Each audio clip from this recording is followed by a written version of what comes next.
नमस्कार, आप देख रहे हैं सत्य हिंदी और मैं हूं आपके साथ कृति सिंह। आइए रुक करते हैं इस वक्त की बड़ी खबरों की ओर। अब रूस भी नहीं बेचेगा तेल, अप्रैल से पेट्रोल एक्सपोर्ट पर बैन। रिपोर्ट में दावा, भारत के पास केवल 5 दिन का रणनीतिक तेल भंडार। कुवैती तेल की कीमत में भारी उछाल। अमेरिका, इस्राइल और ईरान युद्ध में यमन की एंट्री। ट्रंप के खिलाफ सड़कों पर उतरेगी जनता। ट्रंप मोदी की फोन कॉल में शामिल हुए एलन मस्क। पीएम मोदी ने नोएडा इंटरनेशनल एयरपोर्ट का किया उद्घाटन। रूस ने शुक्रवार को बड़ा ऐलान किया है। 1 अप्रैल से रूस में पेट्रोल का निर्यात बंद कर दिया जाएगा। इसका मकसद देश के अंदर ईंधन की आपूर्ति को पहले रखना और कीमतों को स्थिर रखना है। पश्चिम एशिया में चल रहे संघर्ष की वजह से दुनिया भर में तेल की कीमतों में भारी उतार चढ़ाव हो रहा है। ये फैसला रूस के उप प्रधानमंत्री अलेक्जेंडर नोवाक की अध्यक्षता में हुई बैठक के बाद लिया गया। बैठक में घरेलू पेट्रोलियम उत्पादों की स्थिति की समीक्षा की गई। नोवाक ने कहा कि विदेशी मार्केट में मांग तो मजबूत है, लेकिन घरेलू कीमतें बढ़ने नहीं दी जाएंगी।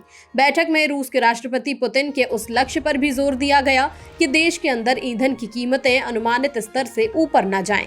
बीबीसी के मुताबिक भारत के रणनीतिक तेल भंडार में कुल क्षमता का 1/3 से ज्यादा हिस्सा खाली पड़ा हुआ है, जिससे केवल 5 दिन की घरेलू मांग ही पूरी की जा सकती है। 2025 में जारी सीएजी की ऑडिट रिपोर्ट में भी यही सामने आया कि इन भंडारों का सालों से पूरा इस्तेमाल नहीं हुआ। प्रधानमंत्री नरेंद्र मोदी ने राज्यसभा में भरोसा दिलाया कि भारत के पास कच्चे तेल का पर्याप्त भंडारण है और आयात विविध किया गया है। इस पर अब सवाल उठ रहे हैं कि ये बार-बार रिपोर्ट्स में किए जा रहे दावों की सच्चाई आखिर क्या है।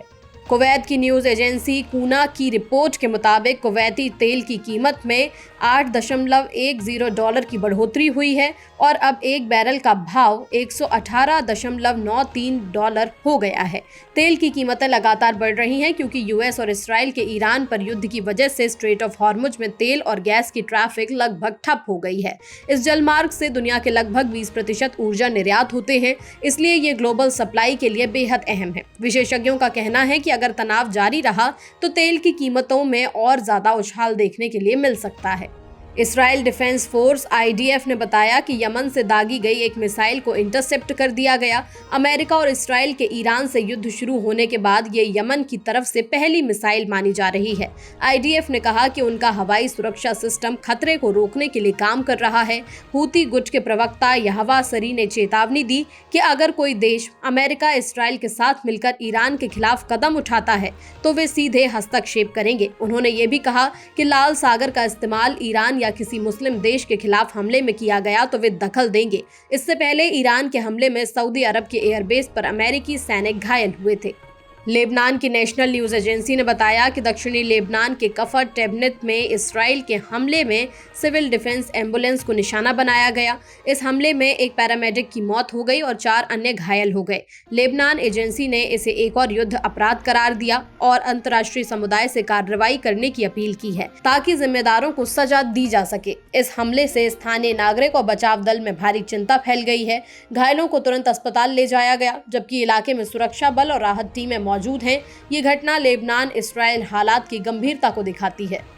अमेरिका में ट्रंप के खिलाफ प्रदर्शन तेज होने वाले हैं। अल जजीरा के मुताबिक अमेरिकी सड़कों पर उतरकर ट्रंप का नो किंग्स विरोध करने वाले हैं।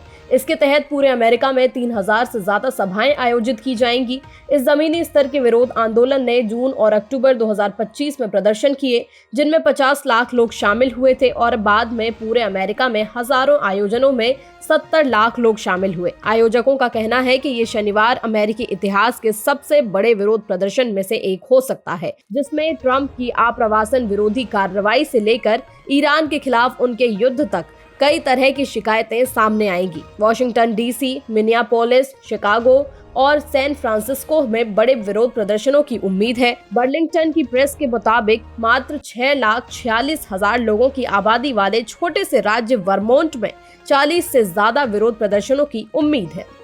अमेरिका के राष्ट्रपति डोनाल्ड ट्रंप ने कहा है कि ईरान के नए supreme leader Ayatollah Mojtaba Khamenei की अब मौत हो चुकी है। ट्रंप ने दावा किया कि अमेरिकी सैन्य हमलों ने इस ईरान के शीर्ष कमान और नेतृत्व को पूरी तरह नष्ट कर दिया है। मियामी में आयोजित फ्यूचर इन्वेस्टमेंट समिट में उन्होंने कहा कि ईरान की नौसेना, वायुसेना, एयर डिफेंस और कम्युनिकेशन क्षमताएं पूरी तरह खत्म हो गई हैं। अमेरिकी बलों ने ईरान के हथियार भंडार, मिसाइल और ड्रोन फैक्ट्रीज को भी नष्ट कर दिया है।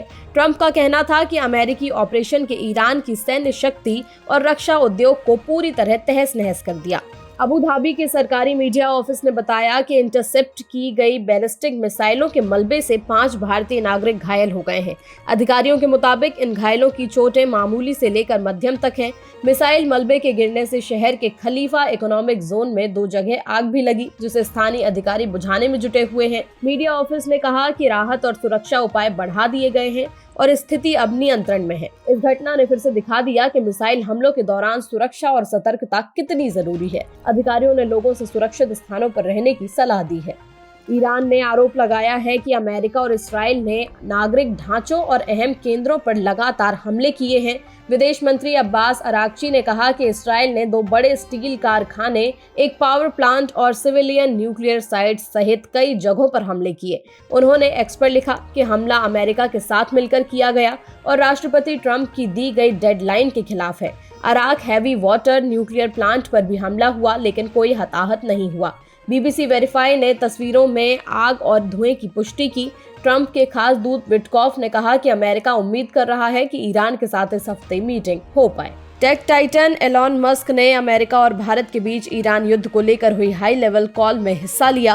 न्यूयॉर्क टाइम्स के मुताबिक कॉल में राष्ट्रपति ट्रंप और पीएम नरेंद्र मोदी शामिल थे और मस्क जैसे निजी नागरिक का इसमें होना बेहद असामान्य है।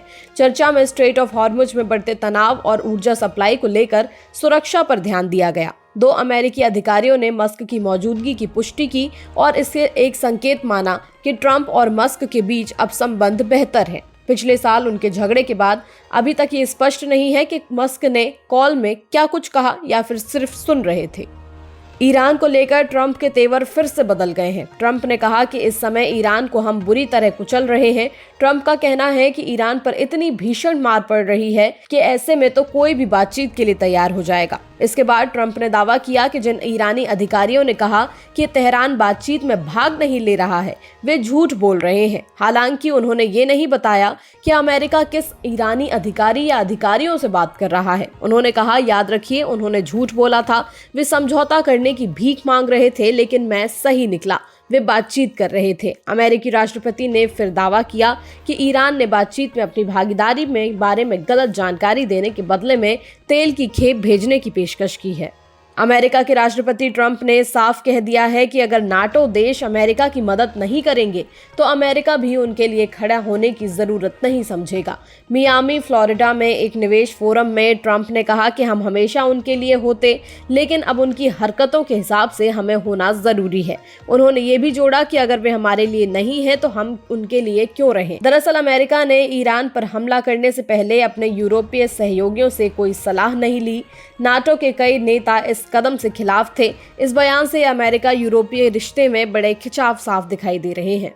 रॉयटर्स की रिपोर्ट के मुताबिक एक अमेरिकी अधिकारी ने बताया कि ईरान के हमले में सऊदी अरब के प्रिंस सुल्तान एयरबेस पर 12 अमेरिकी सैनिक घायल हो गए हैं, जिनमें से 2 की हालत गंभीर है। ये हालिया घायल मामले पिछले 4 हफ्तों से ईरान के खिलाफ युद्ध में अब तक 300 से ज्यादा अमेरिकी सैनिकों के घायल होने की संख्या में शामिल हो गए हैं।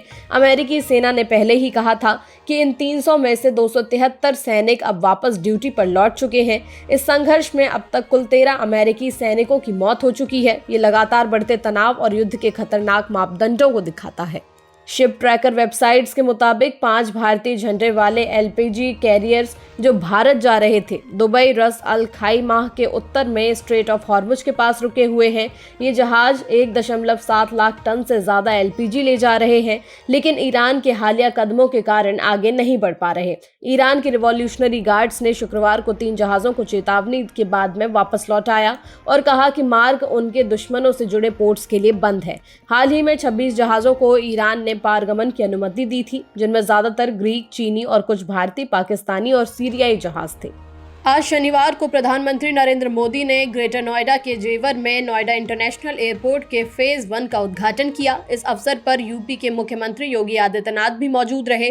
कार्यक्रम में कई वरिष्ठ अधिकारी और गणमान्य व्यक्ति शामिल हुए। उद्घाटन से पहले प्रधानमंत्री को भगवान बुद्ध की पवित्र प्रतिमा भेंट की गई, जिससे कार्यक्रम में आध्यात्मिक रंग जुड़ गया। फेज 1 के लॉन्च से यूपी और नेशनल कैपिटल रीजन की कनेक्टिविटी मजबूत होगी और आर्थिक गतिविधियों को भी बढ़ावा मिलेगा। मुख्यमंत्री योगी आदित्यनाथ ने कहा कि ये परियोजना उत्तर प्रदेश के विकास में महत्वपूर्ण भूमिका निभाएगी। उन्होंने वैश्विक परिस्थितियों और पेट्रोलियम कीमतों में वृद्धि का भी जिक्र किया। नेपाल के पूर्व प्रधानमंत्री केपी शर्मा ओली को शनिवार सुबह गिरफ्तार कर लिया गया है। ये गिरफ्तारी सितंबर 2025 के जेनजी प्रदर्शनों के दौरान हुई हिंसा और उसके चलते हुई मौतों के मामले में हुई है। इन प्रदर्शनों में कम से कम 76 लोग मारे गए और 2000 से ज्यादा घायल हुए थे। गिरफ्तारी से एक दिन पहले ही रैपर से नेता बने बालेन शाह ने नेपाल के नए प्रधानमंत्री के रूप में शपथ ली। पूर्व गृह मंत्री रमेश लेखक को भी उसी मामले में गिरफ्तार कर लिया गया है। जांच आयोग ने ओली को जिम्मेदार ठहराया क्योंकि उन्होंने पहले दिन की गोलियों की फायरिंग रोकने में कोई कदम नहीं उठाया। अगर अदालत उन्हें दोषी पाए तो दोनों को 10 साल तक की जेल हो सकती है। ओली ने रिपोर्ट को नकारा और इसे अपमानजनक बताया। फिलहाल के लिए इतना ही। देश दुनिया की बड़ी खबरों के लिए देखते रहिए सत्य Hindi.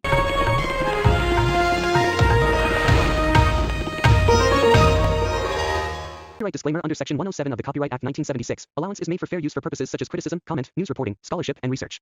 Fair use is a use permitted by copyright statute that might otherwise be infringing.